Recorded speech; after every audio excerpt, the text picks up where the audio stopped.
একটা ইউনুস স্যার, আমাদের জ্ঞান বানানোর প্রয়োজন নাই আর এত নিরাপত্তার প্রয়োজন নাই, কারণ আমাদের তো টাকা পয়সা নেই, আমাদের তো এত জনপ্রিয়তা নাই, যার কারণে আমাদের জ্ঞান বানানোর প্রয়োজন নাই। আর হচ্ছে কি আপনার এই যে নিরাপত্তার বেষ্টনী, এগুলো আমাদের দরকার নেই। আমাদের শুধু একটা জিনিস চাই আমরা, সেটা হচ্ছে কি আমাদের জানমালের নিরাপত্তা, আমরা যেন স্বাভাবিকভাবে চলতে পারি, আমাদের যেন নির্বিঘ্নে আমরা যেন রাস্তাঘাটে চলতে পারি, এটার জন্য একটা নিরাপত্তার একটা ব্যবস্থা করেন। আর সামনে যে জাতীয় নির্বাচন আসতেছে, এই নির্বাচনে যেন আমরা নির্বিঘ্নে সুন্দরভাবে আমাদের যে ভোটাধিকার আছে, আমাদের যে স্বাধীনতা আছে, আমাদের যে ভোটাধিকারের যে একটা ক্ষমতা আছে, সেই ক্ষমতাটা যেন আমরা প্রয়োগ করতে পারি। আমার ভোট আমি দেবো, যাকে খুশি তাকে দেবো, এই যে স্লোগানটা যেন ইনশাআল্লাহ আমরা বাস্তবায়ন করতে পারি, সেইটার জন্য আপনার কাছে আমার বিশেষভাবে এই 18 কোটি মানুষের পক্ষ থেকে বিশেষ অনুরোধ জানাচ্ছি।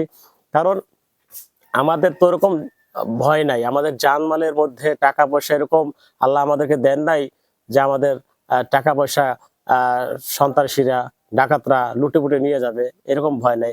আবার এরকম আমরা বড় নেতাও না, আমরা জনসাধারণ মানুষ। আমাদের জানমালের নিরাপত্তার জন্য, আমাদের নিজেদের জানের নিরাপত্তার জন্য চারপাশে পুলিশ, র্যাব, বিডিআর, আর্মি, নৌবাহিনী সহ নানান ধরনের লোক দিয়ে যে এখানে চারপাশে যে বেষ্টন করে থাকবে, এরকম আমাদের প্রয়োজন নাই।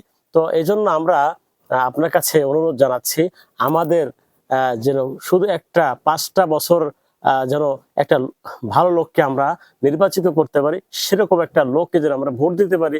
সেই ভোট দেওয়ার জন্য সুন্দর একটা পরিবেশ, সেখানে যেন আমাদের জ্ঞানমানের প্রয়োজন হয় না বা নিরাপত্তা বেষ্টনীর প্রয়োজন হয় না, সেখানে নির্বিঘ্নে সবাই ভোটটা দিতে পারে, নিজেদের মত প্রকাশ করতে পারে, সেই সুযোগটা যদি আপনি করে দেন, তাহলে আমরা খুশি হব। বাকি হচ্ছে আরেকটা বিষয় আমি বলতে চাই, সেটা হচ্ছে গিয়ে যে এই বাংলাদেশ হচ্ছে গিয়ে সবার সবার জন্য সমান অধিকার।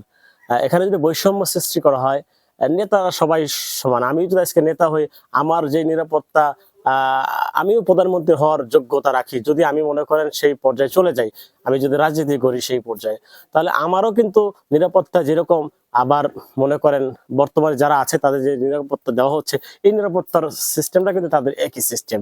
কিন্তু এখানে একটা জিনিস দেখা যায় যে কারো বেলায় খুব মানে একেবারে এমন হাই প্রোফাইলের আপনার নিরাপত্তা দেওয়া হচ্ছে, আর কারো বেলায় মোটেও নিরাপত্তা দেওয়া হচ্ছে না।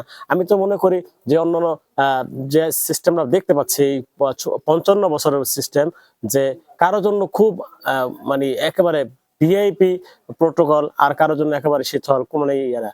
এখানে তো সবাই আপনার প্রধানমন্ত্রী হওয়ার জন্য, দেশের রাষ্ট্রপতি হওয়ার জন্য, প্রধানমন্ত্রী হওয়ার জন্য যোগ্যতা রাখে।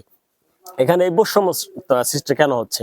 এটা এই জন্য তো আমরা বাংলাদেশ স্বাধীন করি নাই, যে কারো জন্য একেবারে প্রোটোকল থাকবে ভুরি ভুরি, আর কারো জন্য মোটেও না।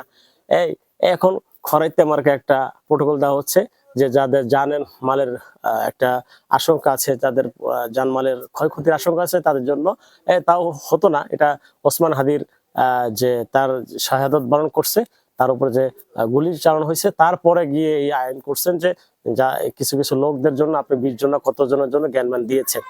তাও একটা খরাতে আমার একটা জ্ঞান মানে কি করতে পারে, কি করতে পারবে? জ্ঞান মানের তো নিজের জানমাল নিরাপত্তা দিতে পারে না, ওরা সহকারে তো আপনার শুট করতে পারে।